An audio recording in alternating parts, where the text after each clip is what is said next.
Allez, c'est parti pour un nouveau live du Grand Forum du Patrimoine, une table ronde sur le thème produits structurés entre mass market et sur mesure. Pour en traiter, je suis avec deux professionnels. D'une part, Maxime Livragui. Maxime, bonjour. Bonjour Frédéric. Maxime, vous êtes responsable de la distribution France chez Kepler Chevreux Solutions, c'est bien ça? C'est ça, tout à fait. Et puis à vos côtés, on ne le présente plus, Julien Vautel. Julien, bonjour. Bonjour Frédéric. Julien, vous êtes président directeur général chez Edios. On a 30 minutes ensemble, on évite la langue de bois. On va démarrer tout de suite sur une question de principe. Il y a un engouement grandissant des investisseurs pour les structurer. Comment vous expliquez ça? Julien, allez, vous démarrez. Les structurés sont une classe d'actifs à part entière. Donc, vous bénéficiez avec les formules de remboursement de comportements en termes de remboursement qui sont très différents de ce qu'on va retrouver sur une classe d'actifs traditionnelle comme le marché action. Ouais. C'est-à-dire, je prends la hausse et je limite la baisse. C'est ça la magie. Oui, enfin, même s'il n'y a pas de hausse, c'est surtout ça la magie. On peut gagner une rémunération annuelle multipliée par le nombre d'années. C'est ce qu'on appelle l'effet mémoire, même sans hausse. C'est là où est la force principale de ces supports structurés. L'autre avantage évident, c'est la protection conditionnelle du capital à l'échéance, uniquement à l'échéance. À l'échéance ou à certaines fenêtres de sortie prévues par le contrat. Oui, les fenêtres de sortie, c'est plus pour un remboursement avec les gains. Et du coup, dans un environnement de marché un peu compliqué, un peu instable, un peu volatile, c'est vrai que pour les investisseurs, c'est quelque chose d'un peu rassurant quand même. Oui, tout à fait, puisque si le marché est perçu comme haut, comme c'est un peu le cas en ce moment, sauf depuis quelques jours, on va dire, depuis les secousses qu'on connaît depuis vendredi dernier, eh bien, la clientèle, l'investisseur se dit, finalement, si je rentre sur un marché qui est plutôt haut, comme je ne nécessite pas forcément de progression de marché, eh je peux peut-être rester 3, 4, 5 ans dans le support et avoir une rémunération annuelle payée pendant 5 années. Je me libère le mental, en fait. Maxime Livragui, vous partagez cette analyse? Oui, exactement. L'avantage du produit structuré, c'est de pouvoir bénéficier soit d'une participation à la hausse, soit d'avoir des coupons qui vont être distribués en cas de baisse, des rappels qui vont être dégressifs avec des paliers qui vont diminuer. Donc en fait, la classe d'actifs, elle va vraiment s'adapter en fonction des paramètres de marché et du contexte. Donc en milieu d'année dernière, on faisait beaucoup de produits avec des très gros coupons puisque le marché était assez bas. Cette année, on a plus tendance à vouloir sécuriser les portefeuilles avec des prises de plus-value qui viennent des OPCVM ou des gérants actifs qui ont très bien performé cette année. Donc la classe d'actifs, elle est vraiment évolutive et on s'ennuie jamais avec les produits structurés puisque tout évolue dans le temps.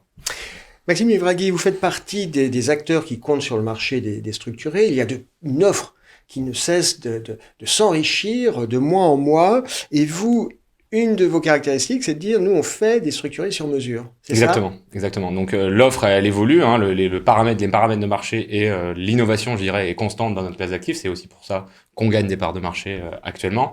Après, en termes d'offres financières, c'est vrai que le sur-mesure est de plus en plus d'actualité, puisque les cabinets consolident, grossissent, l'encours continue de progresser chaque année, et les partenaires montent en compétences. Mais quand on dit sur-mesure, concrètement, ça veut dire quoi? Vous avez un partenaire CGP qui vous dit, moi, pour mes clients, je voudrais un structuré sur tel sous-jacent, et vous le fabriquez pour ce partenaire? Souvent, le partenaire n'a pas les idées arrêtées sur le sous-jacent, mais on va plutôt partir du cahier des charges initial, c'est-à-dire à 500 000 € à investir, et puis derrière, on va essayer de connaître les besoins du client final, que ce soit une personne morale ou une personne physique, pour lui proposer quelque chose d'adéquat en fonction de son cahier des charges et puis des paramètres de marché qu'on aura dans l'environnement actuellement. Le ticket d'entrée, c'est quoi? C'est 500 000? Alors, on peut faire des choses à partir de 100 000 €, on va dire, voire un petit peu moins. À partir de 100 000. Mais pour être un petit peu compétitif et avoir accès, donc vous savez qu'on travaille l'architecture ouverte, pour avoir accès à un certain nombre d'émetteurs bancaires, de signatures, on va dire qu'avec 500 000 €, on aura accès à un large choix d'émetteurs, entre 6 et 8 contreparties. Oui, parce qu'il y a un coût de fabrication quand même sur ces structurés. Là, je me tourne vers vous deux qui êtes producteurs, fabricants, il y a un coût de fabrication. Alors, il y a des coûts d'émission incompressibles qui vont être évidemment étalés en fonction de la taille initiale du produit. Oui. Il peut y avoir des coûts de référencement dans le cadre de l'assurance vie également, ou dans un compte titre, donc pour un produit bancaire. Et tous ces coûts-là vont être dilués en fonction du volume évidemment, comme un petit peu tous les marchés classiques. Oui, mais quand je fais du sur-mesure, si le ticket il est à 100 000, les coûts, ils vont pas être dilués sur beaucoup plus que 100 000. Exactement. On peut dire que pour créer un produit, ça va coûter 5 000 € à peu près. Donc voilà, si c'est sur 100 000 €, ça va vous coûter 5%. Si c'est sur 1 million, ça vous coûtera 50 centimes. Même ordre de grandeur chez vous, Julien? Alors, oui, nous on fait, on sort un support par mois, un support de conviction par mois selon notre approche du marché. Un par mois. Et du coup, c'est systématique, un par mois qui termine le dernier jour du mois. Donc c'est vraiment réglé comme du papier à musique. Ah oui, c'est 12 produits par an. Il y en a pas d'autres. D'accord. Et sur cette approche, ça nous permet d'avoir ou d'offrir à notre clientèle deux produits en même temps, puisqu'ils sont positionnés un mois sur deux, et avec deux offres qui vont être une plus opportuniste potentiellement, l'autre un peu moins agressive. Voilà, donc ça permet d'avoir deux supports différents proposés au même moment. Et donc, vu la taille de notre clientèle, on a toujours plusieurs millions d'euros, pas loin de 10 millions d'euros par émission. Est-ce qu'il y a une saisonnalité sur ce marché? Il y a certains produits financiers, on le sait, parce que souvent il y a une petite incidence fiscale, où il y a une saisonnalité. En fin d'année, tout le monde se précipite en disant j'en veux de la Sofica ou autre. Est-ce que sur votre marché, le produit structuré, il y a une saisonnalité ou pas? Parce que vous dites, nous on est réglé comme du papier à musique, tous les mois on en sort un. Quand vous vous adressez aux investisseurs particuliers, il n'y a pas de saisonnalité. Réellement, puisqu'on en a un par mois depuis un grand nombre d'années. Ils font quasiment tous la même taille. Puis il y avoir des phénomènes de marché qui fait qu'il y a de l'appétit où il y en a un peu moins. Mais il n'y a pas vraiment de saisonnalité.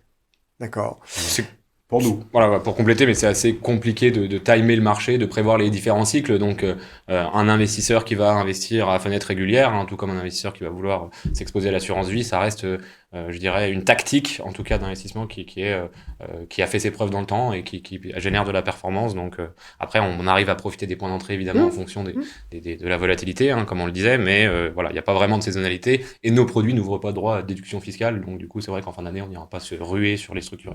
Un produit par mois chez Edios, rythmé, et puis, alors chez vous, chez Kepler, sur mesure, ça vous conduit à en générer combien par mois? J'ai pas les chiffres en tête, je crois que cette année on a déjà fait 1600 émissions à peu près, donc sans me tromper.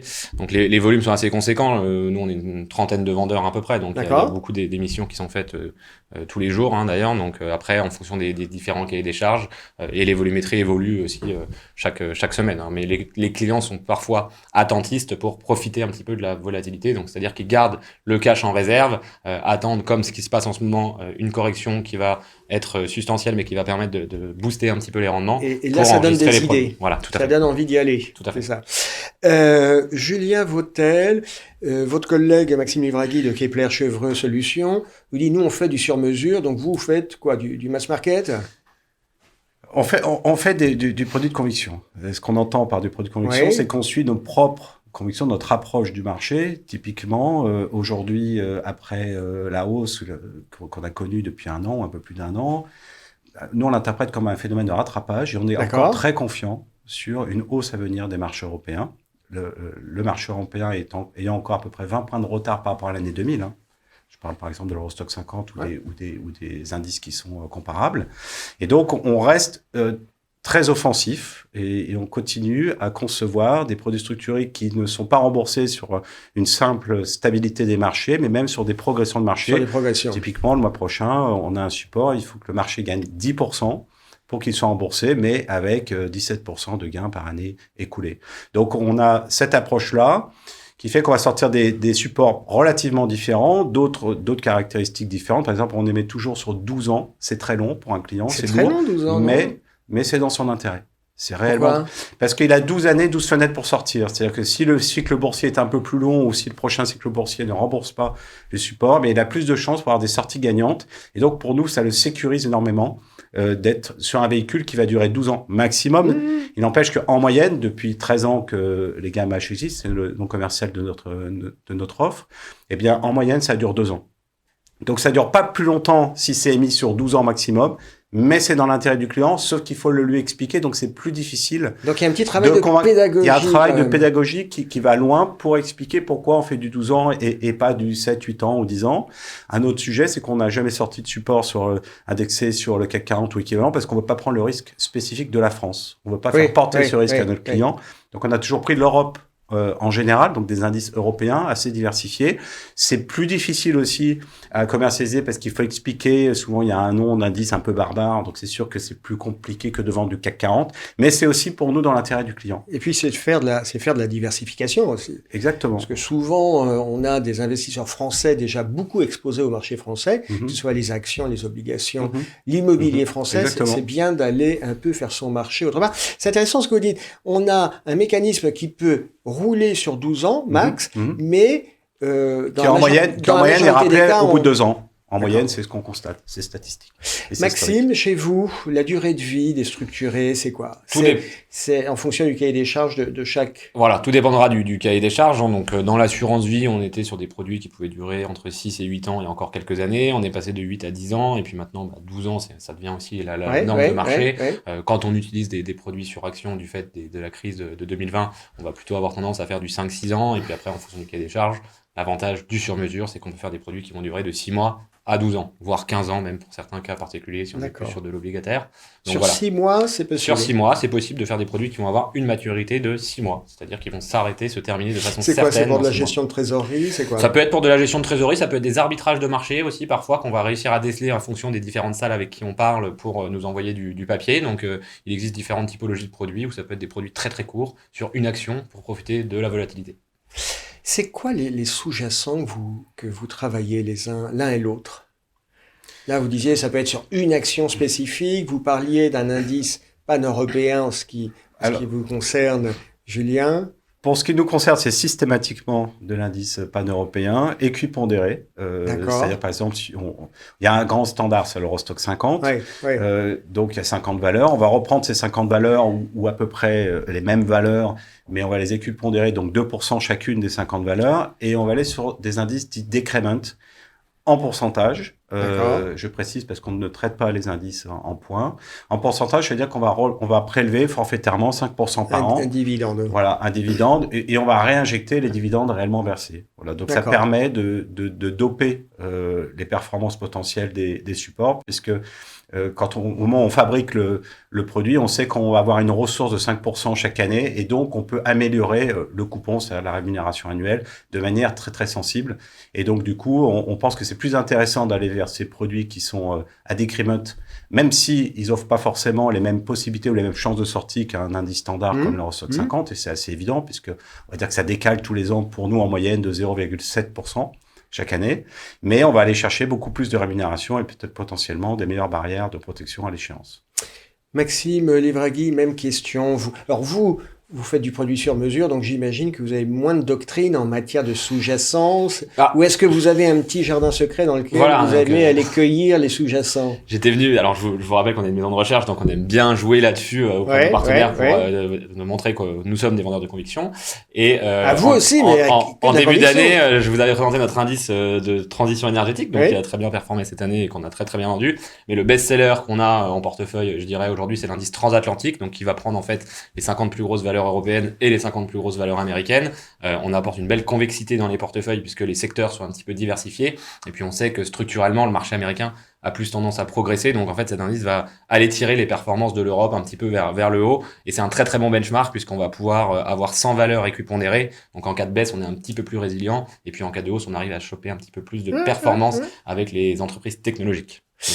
Julien, une question qui me vient en écoutant Maxime. Pourquoi privilégier un indice européen? Pourquoi pas aller à l'international? C'est une question de devise? C'est une question de découplage des cycles économiques sur les régions? C'est une question d'expertise sur le marché. C'est le marché européen qu'on connaît. On pense qu'il est en retard, et structurellement en retard. D'accord. Il y a d'autres éléments qui rentrent en ligne de compte. Il n'y a pas beaucoup de technologie dans les grands indices européens, mais il y a une très forte résilience. On l'a encore vu avec la crise sanitaire.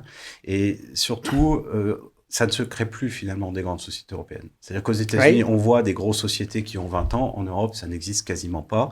Et donc, les 50 plus grandes sociétés européennes, c'était pour la plupart ou la très très grande majorité d'entre elles, déjà les 50 plus grosses sociétés il y a 50 ans, et on pense que ce sera toujours le cas dans 50 ans, parce qu'en Europe, une société moyenne, ça se fait racheter par une grosse société. En réalité, une société petite, moyenne d'un État européen, ça devient rarement une très grosse société et encore moins européenne. Donc, on est confiant sur la résilience des grandes sociétés européennes. On pense qu'elles sont pas chères sur le marché depuis très longtemps. Et du coup, pour construire cette classe d'actifs qui repose sur une sorte de la résilience plus que sur la performance, j'entends le sous-jacent, on repose sur un sous-jacent résilient et on délivre de la performance grâce aux formules de cette classe d'actifs. Et c'est ça notre métier, c'est notre expertise. Et on a de de la lisibilité, parce qu'on a un track avec des groupes qui existent. Exactement, ils résistent. On voit le cas de Volkswagen, on voit le cas de BNP, quand on imagine les catastrophes qu'elles ont connues, ces sociétés, elles sont toujours debout, c'est assez incroyable. Est-ce qu'il n'y a pas une prise de risque plus importante, Maxime, quand on fait un structuré sur un sous-jacent unique avec un titre? Toujours, ça c'est ce qu'on martèle un petit peu dans le discours au quotidien, c'est-à-dire qu'il faut toujours privilégier les structurés basés sur des indices, puisqu'on va diversifier par nature son risque, donc que ce soit un indice assez concentré de 20-30 valeurs ou un indice plutôt diversifié jusqu'à 100 valeurs, c'est moins directionnel que de choisir un Unibail ou un Valourec ou un Total par exemple, qui va subir aussi l'évolution du pétrole, etc. Donc c'est toujours plus risqué de choisir un titre. En compensation, on arrive à avoir plus de performance dans le produit, puisque la volatilité est plus forte. Donc, du coup, on a des produits qui sont améliorés. On évoquait, je crois que c'est vous, Julien, qui évoquiez tout à l'heure la question de l'éducation. Il faut expliquer, vendre du CAC 40, c'est simple parce que tout le monde connaît ou pense connaître. Vendre un indice pan-européen, ça demande un petit peu d'éducation. Vos partenaires CGP en matière de maîtrise des mécanismes, vous les sentez comment ? Est-ce qu'il y a encore beaucoup de travail, d'éducation, d'évangélisation à faire? Alors, pour nous, Kepler-Chevreux, c'est primordial dans l'approche client, c'est-à-dire qu'on va beaucoup appuyer sur la formation. Moi, je dis toujours un produit bien compris, c'est un produit bien vendu. Ça évite aussi le SAV. Ça évite le SAV. Le SAV, c'est une source de problèmes sur notre classe d'actifs et c'est vraiment notre point faible. Donc, tout ce qui va être bien expliqué et puis bien vendu, encore une fois, on va pouvoir en tout cas faire monter en compétence nos partenaires. Et ça, on le fait beaucoup avec les assureurs puisqu'ils nous accompagnent dans la formation tout au long de l'année, donc à travers différentes dates sur les régions ou à Paris ou autres villes de France. Donc formation, éducation, on répète comment ça fonctionne, on ouvre le moteur, on donne les mécanismes. De votre côté, chez Edios? D'autre côté, on considère aussi que la pédagogie, c'est le sujet numéro 1 de cette classe d'actifs. On pense que c'est le sujet de fond, c'est d'accompagner les partenaires CGP dans la bonne compréhension des mécanismes, des choix de conception, parce que c'est pas naturel. C'est-à-dire que quand on est habitué à les gestions actives ou passives, puisque les ETF qui prennent des parts de marché, on n'a pas les bons réflexes pour comprendre l'intérêt de la classe d'actifs et on voit souvent des partenaires nous faire des suggestions qui nous paraissent pas forcément fondées, du moins ça révèle leur incompréhension. Oui, il y a des habitudes. Voilà, exactement. Ça révèle qu'ils ont des habitudes. Il y a des biais intellectuels. Typiquement, quand on considère, ce qui n'est pas notre cas, que le marché est haut aujourd'hui, finalement, il faut aller sur les produits structurés, puisque c'est quasiment la seule solution qui permet de gagner sans hausse des marchés, voire avec potentiellement une baisse. Eh bien, c'est pas un réflexe qu'on va retrouver chez les partenaires CGP, qui pour certains, pensent qu'on va sur un produit structuré que le marché a baissé, alors que pour nous, c'est tout le contraire. C'est tout le contraire. Allez, on va rentrer dans la phase, on va rentrer dans le dur, et toujours sans langue de bois. Moi, je trouve que il y a dans l'univers de la gestion un peu parfois des phénomènes de mode, on en a tous connus. Est-ce qu'il n'y a pas parfois aussi dans l'univers des structurés des phénomènes de mode? Et vous, en tant qu'observateur, c'est votre quotidien, qu'est-ce que vous identifiez comme trend sur ces marchés des structurés? Alors, si je peux prendre la parole, je pense que cette année il y a deux gros phénomènes de mode. Donc le premier, c'est les indices ESG ISR, qui sont vraiment une mode. C'est pas que sur les structurés, c'est l'ensemble de la gestion. Qui ont envahi en fait le marché de la part de tous les émetteurs, donc avec de l'innovation, des sociétés qui vont noter les scores selon un certain nombre de scores. Donc ça. Voilà, on n'est pas là pour faire un jugement de valeur aujourd'hui, mais ça peut être critiquable ou critiqué en tout cas. Et puis l'autre phénomène de mode cette année, c'est l'apparition des actions avec des dividendes optimisés, donc tout comme les indices qu'on a déjà créés depuis bien longtemps maintenant, une dizaine d'années. C'est des actions donc où on fixe le dividende en fait contractuellement dans le produit pour enlever l'incertitude donc sur des maturités plutôt longues et optimiser les structures, donc soit avec des très très gros coupons, soit avec des très fortes barrières ou. C'est une bonne chose ça. Alors. Disons qu'on doit s'adapter au marché puisque il y a plus de liquidité sur les dividendes au-delà de 5 ans. C'est-à-dire qu'en fait, quand vous faites un produit structuré, le trader, il encaisse des dividendes, il peut plus les revendre en fait au-delà de 5 ans sur des produits qui vont avoir une maturité plus longue. Il y a plus personne qui a envie d'acheter sur ce marché-là. Donc en fait, le fait de fixer le dividende de façon contractuelle, ça va enlever la certitude et lui, il sait qu'il encaisse 10 ans ou 12 ans de flux de dividendes dans son produit. Donc ça va vraiment le protéger, en tout cas, ça va protéger le PNB bancaire. Ok. Julien, même question, qu'est-ce que vous voyez, vous? Qu'est-ce qui vous, pas nécessairement ce qui vous choque, mais Qu'est-ce que vous trouvez notable sur ce marché des structurés? Il y a effectivement de l'innovation qui est proposée. Il y a des phénomènes de mode. C'est pas nécessairement une mauvaise chose, les phénomènes de mode. Non, c'est aussi l'évolution des mentalités. On observe ça parce que comme on a une approche de conviction, nous on suit nos convictions, donc les modes on les suit pas trop. Par exemple, on n'a jamais traité un indice avec un indice ESG, considérant que nous sommes déjà d'une certaine manière ESG. Quand on prend les 50 plus grandes valeurs européennes, on est déjà très bien. Donc, c'est pas une critique de l'ESG, c'est qu'on voit pas l'intérêt d'aller vers ces indices ESG. On n'a pas non plus d'intérêt particulier pour traiter directement sur l'action. Sur les indices, il y a aussi, je pense, un phénomène autour des indices en points qui se développe de plus en plus.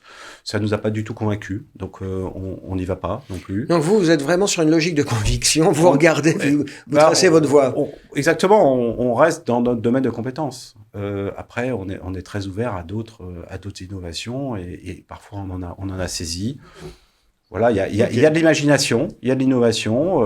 Je pense que chacun fait ses choix. C'est surtout ça. Ok.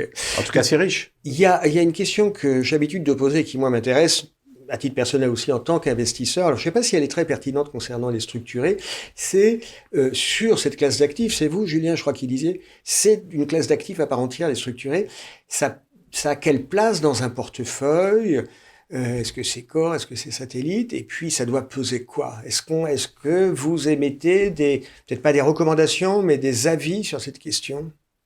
Alors, moi, je peux vous donner une vue d'ensemble du marché, peut-être. Je peux pour apporter des conseils. Mais on a des partenaires qui vont intégrer 5% de leur allocation donc, sur les structurés. Et certains peuvent monter jusqu'à 30, 40, 50 pour les plus experts. Parce qu'en fait, c'est diversifié par nature. C'est-à-dire que si vous faites un produit structuré sur l'Eurostoxx 50 et un produit structuré sur le SP500, bah, vous allez diversifier finalement votre sous-jacent et votre risque. Donc, les structurés peuvent vraiment s'utiliser sur un risque 1 sur 7 aussi en termes de KID, ou jusqu'à 7 sur 7 si on veut prendre un maximum de risques. Donc on est capable de l'adapter au maximum et puis bah voilà, en fonction de l'appétit des uns des autres, on va plus pouvoir adapter son portefeuille, que ce soit un client personne morale ou personne physique. D'accord. Ça a beau être une classe d'actifs, comme le disait Julien, en fait il y a une telle diversité des sous-jacents que des supports et des formules aussi. Et des formules. Et des points d'entrée. Je le dis aux partenaires en formation souvent, je dis moi si j'étais CGP, je pourrais construire une allocation avec 100% de produits structurés. Alors ça les fait tous rire évidemment, mais dans l'absolu c'est possible. Je suis d'accord. C'est possible. Je suis tout à fait d'accord. Julien, vous partagez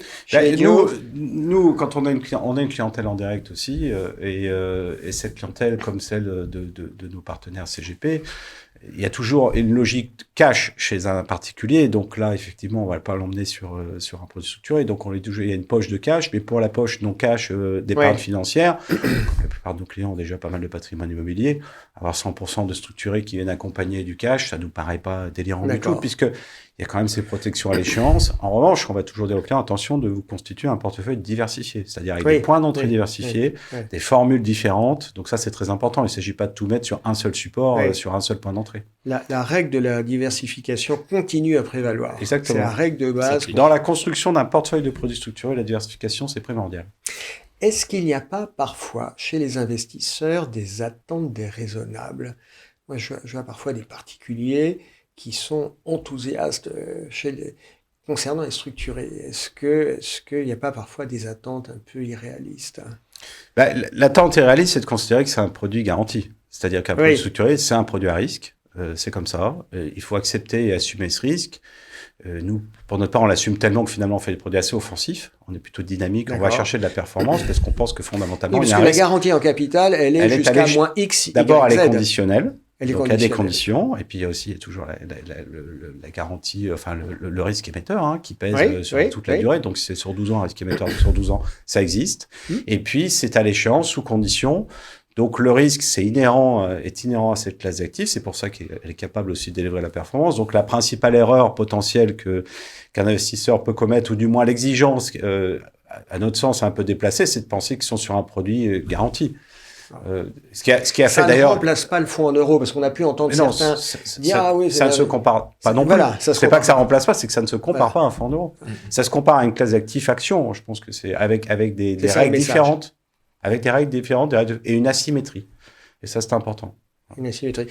Sur cette question, même chose, Maxime, les attentes des investisseurs, est-ce que parfois on n'a pas l'impression que les gens sont un peu dans la pensée magique? Alors, je vais parler plus de ma connaissance Oui, professionnelle. parle de son... Comme on parle à des clients pros, hein, donc notamment des CIF, c'est vrai que parfois on nous demande un petit peu le cahier des charges impossible, où on veut un produit structuré à 3 ans avec 3% de performance qui soit 100% capital garanti, et si possible avec un petit peu de rémunération. Malheureusement, avec le contexte de taux actuel, on peut pas toujours répondre à ces attentes-là. Donc c'est vrai que on va essayer de proposer des solutions qui vont répondre partiellement au cahier des charges, mais on n'est malheureusement pas capable de faire des miracles. Hein. Donc on dépend des conditions de marché. Vous n'êtes pas des magiciens. Voilà, hein. donc du dividende, de la volatilité des taux, hein, c'est les 3 principaux paramètres. Sans ces paramètres-là, on doit composer avec ces paramètres-là, et malheureusement, on peut pas les modifier. C'est-à-dire qu'on s'adapte aux paramètres actuels. Ok. On va aborder la dernière ligne droite de ce live. J'aimerais, alors pas que vous fassiez votre examen de conscience, mais une réponse, allez, franche. Vous lancez un produit tous les mois, vous en avez lancé plusieurs centaines depuis le début de l'année. Le produit dont vous êtes, je ne pas le plus fier, mais dont vous dites, c'est quand même, on a fait un beau truc cette année. Le produit dont vous dites c'était intelligent, c'était astucieux. Alors j'imagine que tous vos produits sont astucieux, mais celui dont vous êtes le plus particulièrement fier. Et puis en bémol, alors peut-être pas dans votre gamme, mais le produit, et vous n'êtes pas obligé de citer le nom, dont vous dites ce produit n'était peut-être pas complètement indispensable sur la place. Allez, on commence par le plus simple. Le produit dont vous êtes le plus fier dans vos équipes. Moi, je vais prendre un produit plutôt de 2020, puisque le contexte était vraiment intéressant. Donc, en 2020, on a mis en place une solution sur l'indice transatlantique qui allait payer le maximum entre la performance du sous-jacent et le coupon, en fait. Donc, c'est un produit qui a très très bien marché, puisque le sous-jacent a fait 26% de performance sur un an, quand le coupon était de 8%. Mais par contre, si le marché avait fait 2%, le client aurait été gagnant, puisqu'il aurait créé l'alpha sur le coupon. Donc, c'était un peu un gagnant-gagnant dans un contexte de marché assez bas. Donc, ce produit a très très bien marché. Il y a des super performances pour le coup. Un produit qui aurait moins bien marché, c'est un produit qu'on a émis avec une garantie en capital à tout moment à hauteur de 90%. Par exemple. Et en fait, la surprotection du capital entraîne la baisse des rendements. Donc ça a un petit peu moins bien marché. Et c'est quelque chose que je peux énoncer devant vous. C'est bien, merci, c'est transparent, c'est bien parce que le couac, c'était pas nécessairement dans votre offre, hein, c'est ce que vous avez vu sur le marché, donc vous dites c'était pas un produit indispensable. Julien, est-ce que vous passez à Confesse ou pas? Allez, on commence par le plus. Je peux. On a aussi un produit toujours en 2020 dont on est très fier parce qu'on est l'été 2020. Le marché a commencé à se reprendre après la casse, l'été 2020 après la casse de mars 2020. Le marché se reprend. Et on est convaincu qu'on est sur une crise qui est conjoncturelle et pas structurelle. Donc on se dit, on va aller chercher de la performance et on crée un support qui, si le marché gagne 10%, va sortir avec 44% de gains, ce qui a eu lieu. Donc on en est très fiers parce que c'était notre conviction profonde. Et au même moment, pour diversifier, donc, pardon. Non, mais c'est intéressant votre exemple parce que l'un comme l'autre, je ne sais pas si vous êtes concertés, mais c'est sur cette année 2020 qui a été pour beaucoup d'investisseurs une année qui les a fait transpirer à grosses gouttes quand même. Et vous dites, pour nous qui faisons du produit structuré, c'est une année d'opportunité, c'est une année qui permet un peu d'avoir une créativité, des bonnes idées. Exactement, je dirais même qu'on considère qu'on y est toujours. On est toujours pour nous dans l'opportunité parce qu'on pense que les marchés ont toujours de rattrapage à effectuer. Donc on continue à sortir des produits offensifs. Et quand on en sort plus défensifs, finalement chez nous, c'est pas ce qu'on préfère, mais ça vient à compléter des constitutions de portefeuille avec ce qu'on appelle des supports de fonds de portefeuille. Donc on en fait. Moins de surprises. Il y a moins de surprises. On pense que le marché fera bien mieux que ce qui est nécessaire pour que le produit gagne. Donc finalement, c'est un petit peu du coupon perdu quelque part. On en fait quand même. Donc c'est pas ceux qu'on a envie de mettre en avant. C'est pas ceux dont on est plus fier. Mais on le fait pour diversifier les portefeuilles. Julien, ma question, c'était qu'est-ce que vous avez vu de plus inutile sur le marché comme produit structuré, sans nécessairement citer le nom. Quand l'an dernier, la casse avait eu lieu, qu'on était à moins 40, qu'il y avait des produits structurés qui sortaient avec des protections encore à moins 50, on voyait pas le sens. Et ça se paye. Une protection à l'échéance à moins 50, ça se paye. Et donc, on se disait, quel intérêt de sortir tous ces produits qui quand on vient sur un marché qui est complètement anéanti, à les protéger encore 50% à la baisse. Donc, ça, pour nous, c'était c'était pas bien vu en fait. Ouais, c'est ce que vous disiez tout à l'heure. Il y a des générations et le moment du marché Mais ce qu'il faut voir, c'est que la protection à l'échéance, elle baisse en même temps que le marché. Quand le marché a baissé, quand on vient ajouter une protection jusqu'à moins 50, elle devient presque un peu inutile. En tout cas, c'est pas la peine de la pousser loin, puisqu'elle a baissé en même temps que le marché. Pour illustrer ses propos brièvement, mais l'année dernière, quand le marché est descendu à 3000, une protection à moins 50, c'est équivalent à 1500 points sur l'Eurostoxx, et son plus bas niveau historique, c'est 1800 points. Ouais. Donc pourquoi aller surpayer une protection alors que historiquement, on n'a jamais atteint ce niveau. Okay. Donc là-dessus, vous convergez. On va conclure. Est-ce que vous pouvez en 20 secondes c'est court, mais en même temps, ça permet de passer des messages essentiels. Est-ce que vous pouvez en 20 secondes rappeler, comme on dit dans le jargon marketing, votre promesse de valeur à Edios et à Kepler Chevreux Solutions? Alors, Kepler Chevreux Solutions, donc nous on est spécialiste des sur-mesures et moi je vais m'arrêter sur les recrutements qu'il y a eu cette année. Donc on a récemment recruté Kathleen Isigon, donc qui a 16 ans de Société Générale en ingénierie derrière elle, responsable de la structuration. Et puis on a aussi recruté Adam Elchek, qui était un gestionnaire de fonds euros chez Natixis Assurance, qui va s'occuper des investissements dès 2022 pour la politique ESG. Bravo Maxime. Julien. Moi, je dirais que notre proposition de valeur, c'est qu'on a une ligne, elle est fixe pour nos partenaires CGP qui s'intéressent à ce qu'on fait. Une fois qu'ils ont compris, ils n'ont pas de surprise avec nous, puisqu'on est toujours sur la même ligne de gestion. Exactement. Ok. Merci, Frédéric. Merci Maxime, merci Julien d'avoir été avec nous. À très bientôt.